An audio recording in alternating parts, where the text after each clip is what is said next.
Muy buenas noches a todos y bienvenidos. Estamos un día más, un vídeo más, declarando palabra profética, palabra de poder, palabra de gloria para Él, de honra. Os saluda vuestro hermano David Santiago, uno de los servidores de Cristo de la Iglesia Ministerio Apostólico Oasis de Bendición. Una iglesia fundada por los apóstoles Leandro González y por la profeta Yolanda González. Situada en la calle Periodista Badía, número 21 de la localidad de Follos, Valencia, en España, declarando España tierra bendita, España tierra de Dios, y Jesús es la promesa salvadora y de poder para tu vida en el nombre poderoso de Jesús. Hoy voy a hablar de un tema muy profundo y muy poderoso, y es que para llegar al propósito y a las promesas de Dios que tiene para cada uno de nosotros, hay que tener paciencia. Yo voy a hablar de ese tema, del tema de la paciencia.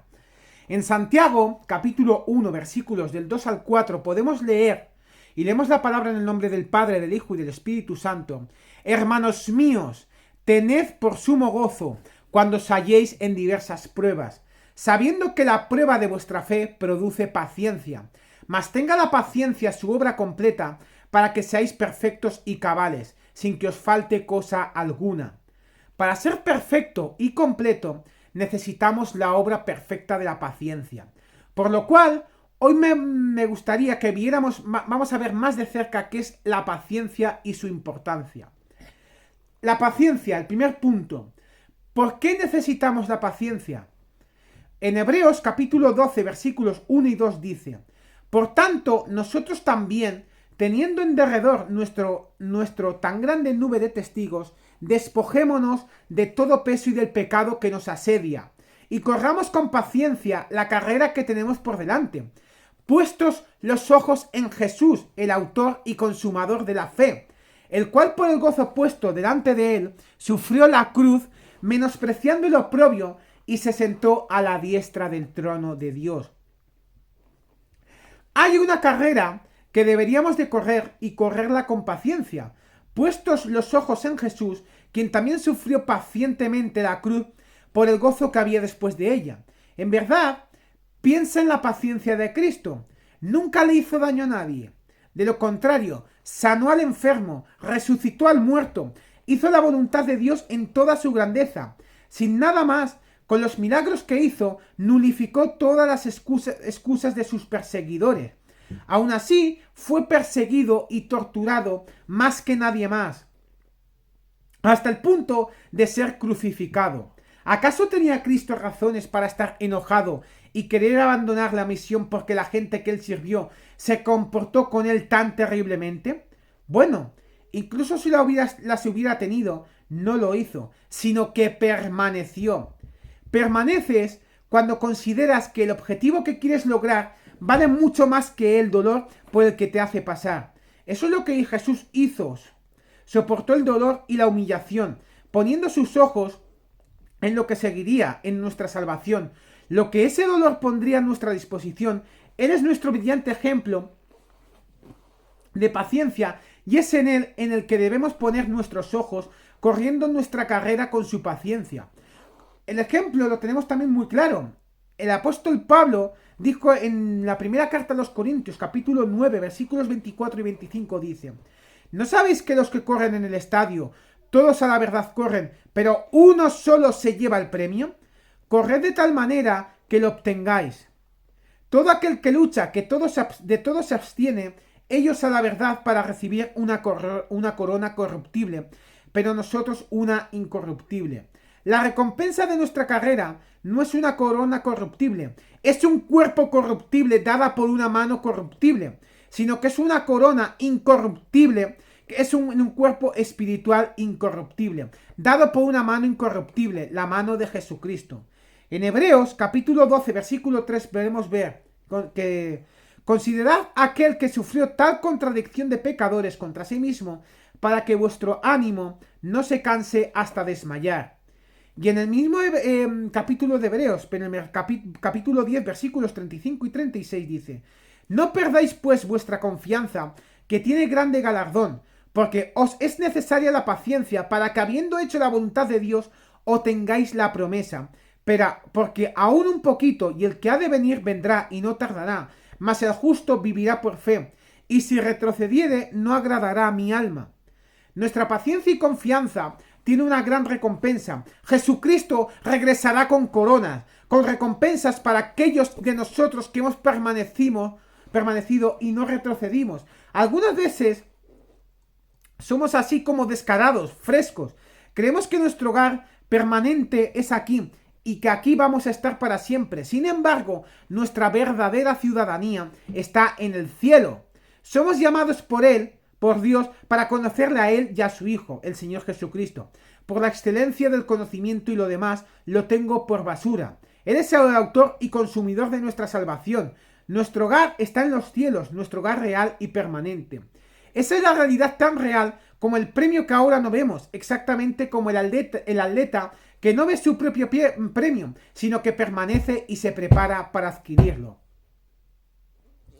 Hay dos tipos de paciencia, la paciencia pasiva y la paciencia luchadora. Puesto que hablamos de paciencia, me gustaría poner en claro de qué tipo de paciencia estamos hablando. Lo digo porque hay dos tipos, la pasiva y la luchadora. La pasiva solo consume el tiempo, esperando pasivamente el final, como por ejemplo la paciencia de los prisioneros, los cautivos y en general aquellos que han sido capturados, en una situación que aceptan pasivamente. Lo contrario a la paciencia pasiva es la paciencia luchadora, la que posee aquel cuyo objetivo es la victoria, prevalece en todas las penurias y heridas que una batalla implica. Puede que salga herido, pero prevalece en todo por su misión. Yo creo que es de esta paciencia de la que Dios habla en su palabra.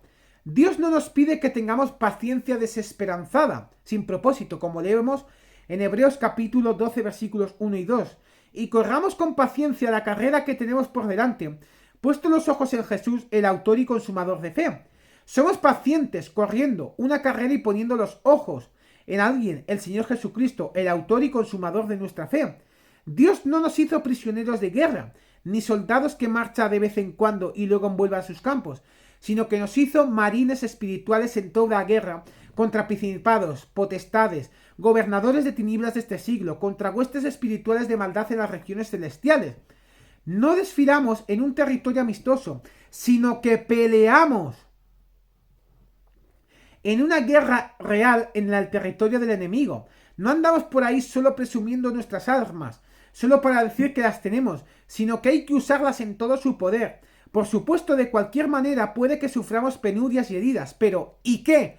¿Acaso le tendremos miedo? ¿Acaso permitiremos que el enemigo nos mantenga en prisión bajo la amenaza de sus consecuencias? En lo que a Dios le concierne, en 2 de Timoteo capítulo 2 versículo 3 dice: Tú, pues sufre penalidades como buen soldado de Jesucristo. El buen soldado sufre penalidades por causa de su misión, presto y listo a sacrificarlo todo. Por supuesto que tiene la mente de su comandante. En Filipenses capítulo 2 versículos 5 al 11 dice: Haya pues en vosotros este sentir que hubo también en Cristo Jesús, el cual siendo en forma de Dios, no estimó el ser igual a Dios como cosa a que aferrarse, sino que se despojó a sí mismo tomando forma de siervo, hecho semejante a los hombres y estando en la condición de hombre, se humilló a sí mismo, haciéndose obediente hasta la muerte y muerte de cruz. Por lo cual Dios también le exaltó hasta lo sumo y le dio un nombre que es sobre todo nombre, para que en el nombre de Jesús se doble toda rodilla de los que están en los cielos y en la tierra y debajo de la tierra, y toda lengua confiese que Jesucristo es el Señor para la gloria de Dios Padre. El buen soldado tiene la mente de su comandante, es obediente hasta el punto de llegar a morir si fuera necesario. Se puso a sí mismo a disposición de su Señor y aunque puede que enfrente dificultades, la soporta poniendo sus ojos en él. Por otro lado, está el soldado que tiene miedo a los sufrimientos. En sus perspectivas se vuelve trémulo y prefiere hundirse en la prisión. El carcelero que ruge como león lo aterroriza. Lo ha engañado para hacerle creer que tiene poder sobre él y de ese modo esconder la verdad, que mayor es el que está en ti que el que está en el mundo. Puede ser que este soldado también entienda la verdad. Puede que rompa sus cadenas, sus fortalezas y los pensamientos de la mente, que lo mantienen cautivo en la falsa seguridad de la prisión, y salir a la batalla como buen soldado, sin temor y pacientemente, aunque ya no con paciencia pasiva, sino con paciencia luchadora. Hay muchos otros ejemplos de paciencia. está el ejemplo del labrador y la semilla. Aparte del ejemplo de Jesús, que hemos visto mucho adelante, vienen más ejemplos de paciencia. En Santiago 5, versículos 7 y 8 dice: Por tanto, hermanos, tened paciencia hasta la venida del Señor. Mirad cómo el labrador espera el precioso fruto de la tierra, aguardando con paciencia hasta que reciba la lluvia temprana y la tardía. Tened también vosotros paciencia y afirmad vuestros corazones, porque la venida del Señor se acerca. ¿Acaso el labrador ve el fruto por el cual trabajo? En este caso no. Sin embargo, lo espera. Soporta toda dura labor, costoso trabajo, para que así su granja pueda producir tanto fruto como sea posible. Diríamos que el fruto de su granja corresponde perfectamente con su paciencia. Imagínate un granjero descuidado que no hace lo necesario para su granja. Ahora compáralo con uno que, a pesar del calor del verano y el frío del invierno, cuida de su granja haciendo todas esas duras labores que él primero hace a un lado. ¿Por qué lo hace? Porque su objetivo es algo que no ve de inmediato, pero para lo cual permanece, que es el fruto. Esa granja es la que va a producir mucho fruto, y ese es el ejemplo que se nos da, el del buen y paciente granjero. El Señor dice en Lucas 8, 11, 15, dice: Esta es pues la parábola. La semilla es la palabra de Dios, y los de junto al camino son los que oyen, y luego vienen al diablo, y le quita de su corazón la palabra, para que no crean y se salve. Los de sobre la piedra son los que, habiendo oído, reciben la palabra con gozo, pero estos no tienen raíces, creen por algún tiempo y en el tiempo de la prueba se apartan. La que cayó entre espinos, estos son los que oyen, pero yéndose son ahogados por los afanes, las riquezas y los placeres de la vida, y no llevan fruto. Mas la que cayó en buena tierra, estos son los que con corazón bueno y recto retienen la palabra oída y dan fruto con perseverancia. La palabra de Dios ha sido sembrada en nuestros corazones. Como el granjero no ve el fruto de su granja, sino que persevera, para que con buenos granjeros mantengamos la semilla de la palabra en nuestro corazón, con paciencia. En la parábola la semilla siempre era la misma. Sin embargo, solo un granjero fue paciente, mantuvo la semilla en su granja, que es el corazón, y por consiguiente llevó mucho fruto, incluso al 100%, y lo más importante, llevó fruto que permanecerá para siempre en el cielo. Otro ejemplo que vemos en Santiago es el caso de Job. He aquí tenemos por bienaventurados a los que sufren. Habéis oído de la paciencia de Job, y habéis visto el fin del Señor, que es muy misericordioso y compasivo. Todos conocemos la historia de Job. El diablo lo probó severamente. De hecho, todo lo que el hombre consideraba como bendición le fue quitado. Sus hijos fueron asesinados. Perdió todas sus propiedades. Estaba enfermo y su propia esposa lo trató con desdén, diciendo que maldijera a Dios y se muriera. Y como si eso no fuera suficiente, tenía 3 amigos que, aunque venían a consolarlo, trataron de convencerlo de que era su culpa todo lo que le había pasado. Pero la Biblia dice que Job aún así fue paciente. A pesar de toda la adversidad, pasó la prueba de su fe exitosamente. Siguiendo este ejemplo, nuestra fe no debería depender de las cosas que tenemos o de la satisfacción de las cosas que no tenemos. Una fe así es condicional. De lo contrario, deberíamos hacer al Señor responsable de cada parte de nuestras vidas. Para Él, estamos completos en Él ahora. Pero ¿cuál es tu problema? ¿Tu salud? ¿Tu soledad? ¿Tal o cual cosa? Para Dios estás completo en Él. Ahora, antes de que te dé cualquier otra bendición, Él te ha declarado completo porque has creído en su Hijo. Para muchas iglesias, la bendición que cada uno tiene es cuestión de la fe de uno mismo. Así que cuando algo se pierde, como la salud, la propiedad, nos parece complicado ayudarle. Nos volvemos como los amigos de Job, que en lugar de consolarlo, lo condenaron.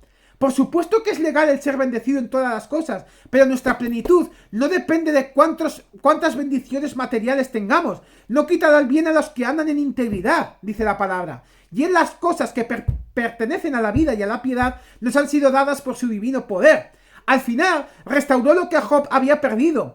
Imagina su alegría cuando se curó, cuando recuperó su propiedad al doble, al triple, sus hijos, etcétera, etcétera, etcétera. Imagina la alegría de Cristo cuando nos vio confesándole como Señor. Cristo sufrió la cruz, Job lo perdió todo, pero ninguno perdió su paciencia, la cual por consiguiente dio buen fruto. Otro ejemplo es el caso de los profetas. Hermanos míos, tomad como ejemplo de aflicción y de paciencia de los profetas que hablaron en nombre de Jesús, del Señor. Algunas veces creemos que los profetas y en general la gente de Dios de la que leemos en la Biblia son superhombres, que ellos pudieron hacer tanto pero nosotros. Sin embargo, la verdad es muy diferente. ¿Quién de los profetas del Antiguo Testamento era hijo de Dios así como tú lo eres? ¿Quién de ellos fue nacido de nuevo de su semilla incorruptible? ¿Acaso Pablo, Pedro o cualquier otro hombre del Nuevo Testamento tiene más de lo que tú tienes? El Espíritu Santo que Dios le dijo también te lo dio a ti. La promesa de aún cosas más grandes que las que Cristo hizo no fue solo hecha a algunos superhombres de la época, sino todo aquel que cree en Jesucristo. De cierto te digo, el que cree en mí, las obras que yo hago, él las hará también, y aún mayores hará, porque yo voy al Padre. Volviendo al tema, los profetas son un ejemplo muy vivo de paciencia y sufrimiento. Piensa en Jeremías, Isaías, Elías y en muchos otros que en lugar de relajarse, escogieron sufrir, pelear, soportar. En vez de gobernarse a sí mismos, se hicieron un vaso en la mano de su Señor. Pero también en el Nuevo Testamento, piensa en Pablo. Como dice su palabra, pero tú has seguido mi doctrina, conducta, propósito, fe, longanimidad, amor, paciencia, persecuciones, padecimientos, como los que me sobrevinieron en Antioquía, en Iconio y en Listra, persecuciones que he sufrido y de todas me ha librado el Señor. Antes bien nos recomendamos en todos, como ministros de Dios, en mucha paciencia. Hay una batalla espiritual que implica sufrimiento y necesitamos paciencia para pelearla. En cuanto a Pablo concierne,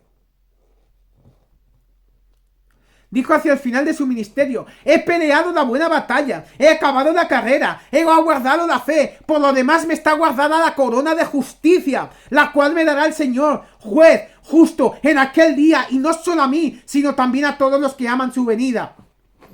Cristo también dijo, hablándole a Dios: yo te he glorificado en la tierra, he acabado la obra que me diste que hiciese. Cristo, Pablo, los profetas no eran masoquistas a los que les gusta sufrir, eran guerreros, marines espirituales que estaban listos para sufrir y hacer lo que fuera necesario para el cumplimiento de su misión, para la obra del ministerio. Aquel entonces era Pablo y nosotros hoy somos nosotros los que peleamos la misma batalla bajo el mismo jefe, el Señor Jesucristo.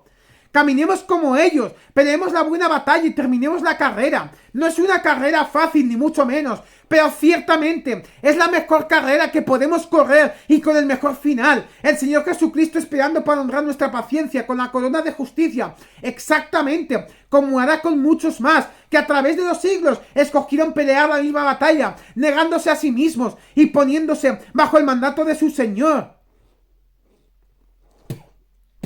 Perdonadme.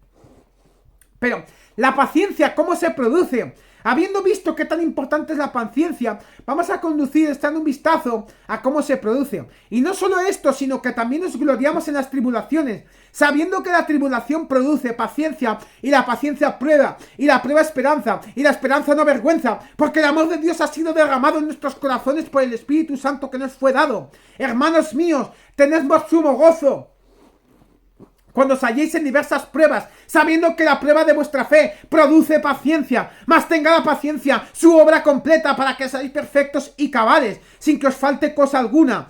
¿Quién esperaría que lo que tanto necesitamos para hacer la voluntad de Dios, para dar fruto y correr la carrera, o sea, paciencia, es el resultado de tribulaciones y pruebas? Es por esa razón que probablemente ambos pasajes anteriores nos dicen que nos gloriemos en las tribulaciones y que nos alegremos en las tentaciones, porque si permaneceremos fieles, eso producirá paciencia, lo que por consiguiente producirá prueba, esperanza y buena obra en el nombre de Jesús. Si por lo cual sufrimos de acuerdo a la voluntad de Dios, sometamos nuestras almas a Él, el Dios de la paciencia y del consuelo, como un fiel creador. Sometámonos a Él y permitámosle que haga con nosotros lo que quiera. Ninguno que milita se enreda en los negocios de la vida a fin de agradar a aquel que lo tomó por soldado, dice la palabra de Dios, y somos soldados de Jesucristo. Pongamos nuestros afanes, todos los negocios de la vida en Dios. Hagamos a un lado toda carga y el pecado que tan fácilmente nos atrapa, y corramos con paciencia la carrera que está puesta frente a nosotros, poniendo los ojos en Jesús, el autor y consumador de la fe. Así declaramos que la paciencia,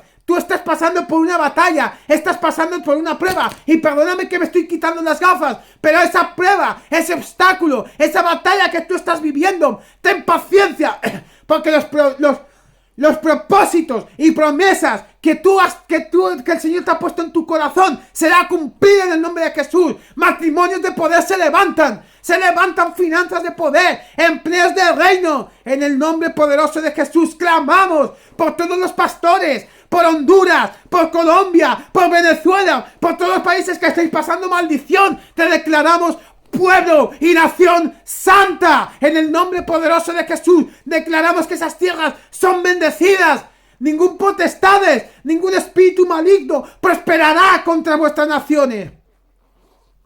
No olvidéis dejar también vuestros comentarios, vuestras me gustas, también suscribiros a este canal, que es un canal de bendición, un canal de poder en el nombre poderoso de Jesús. Y no olvidéis dejar vuestros comentarios acerca de otros temas bíblicos que tengáis en vuestra cabeza, en vuestra mente, y nosotros os contestaremos siempre con temas bíblicos. Con esta palabra os saluda vuestro hermano David Santiago, ese español de poder, en el nombre poderoso de Jesús, un servidor de Cristo, de la Iglesia Ministerio Apostólico Oasis de Bendición, una iglesia fundada por los pastores y apóstoles Leandro González y por la profeta Yolanda González, situado en la calle Periodista Badía, número 21, de la localidad de Follos, Valencia, en España. No olvides que si estás por aquí, por Valencia, por Meliana, por Follos, por Albalá del Solés, por toda la Valencia que estéis aquí, Dios tiene una palabra de vida para tu vida en el nombre poderoso de Jesús. Que la paz, el gozo y la misericordia de Dios esté con vosotros todos los días de vuestra vida, y en la casa de Jehová moraremos por largos días. En Dios haremos proezas y Él hollará a vuestros enemigos. En el nombre de Jesús hay victoria siempre y para siempre. ¡Hay victoria!